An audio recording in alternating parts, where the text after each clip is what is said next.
Welcome to our channel Mazedar Kahaniyan. Get ready to embark on an exciting journey filled with captivating content, insightful discussions, and endless inspiration.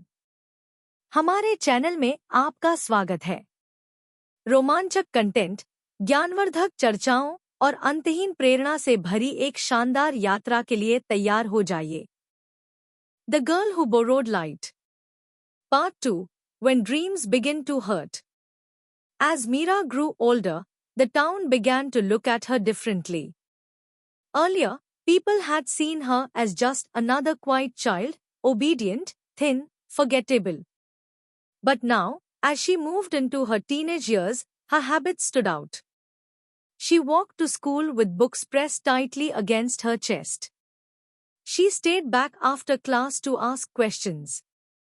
She borrowed extra notebooks from the library and returned them with care, as if they were sacred. People noticed.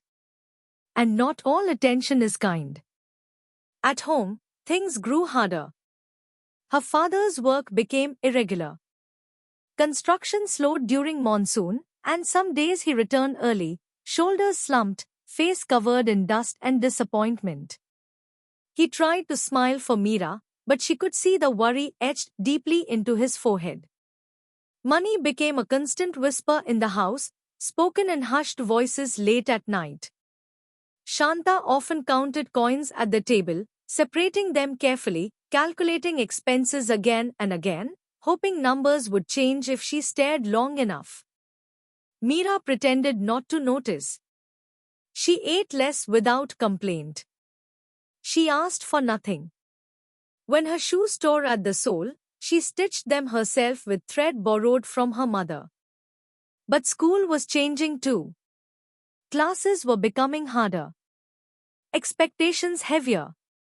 Teachers spoke of board exams, competition, rankings. The word future began to hang over students like a weight. Some of Meera's classmates joined private tuition centers. They talked loudly about mock tests, guidebooks, and teachers who came to their homes. Meera listened quietly.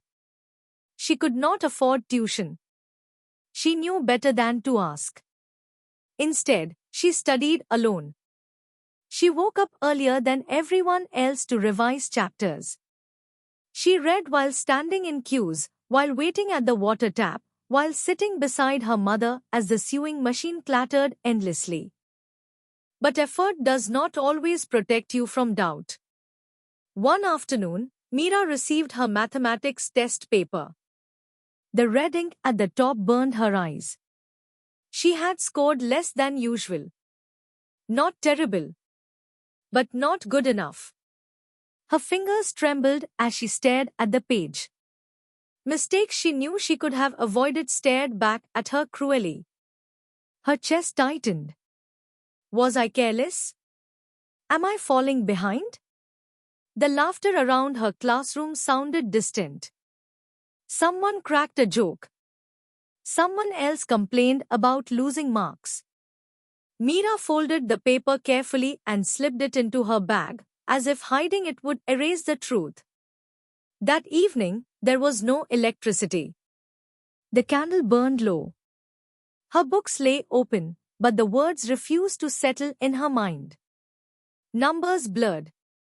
Sentences tangled. For the first time in years, Meera closed her book before finishing. She rested her forehead against the table and cried silently. Her mother noticed. Shanta came and sat beside her, placing a gentle hand on her head.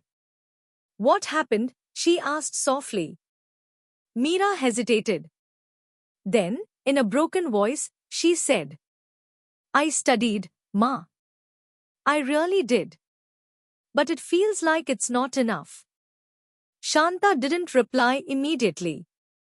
She looked around the room, the cracked walls, the flickering candle, the old table that carried her daughter's dreams. She thought of all the things she could not give Meera. Finally, she said, Sometimes the road feels harder not because you are weak, but because you are walking somewhere far. Meera didn't fully understand those words. but they warmed something inside her. Still, the pressure did not disappear. At school, teachers began separating students into groups: top performers, average, needs improvement. Meera hovered dangerously close to the edge. She heard whispers. She won't survive higher classes without coaching. Hard work alone doesn't win races. Even relatives joined in.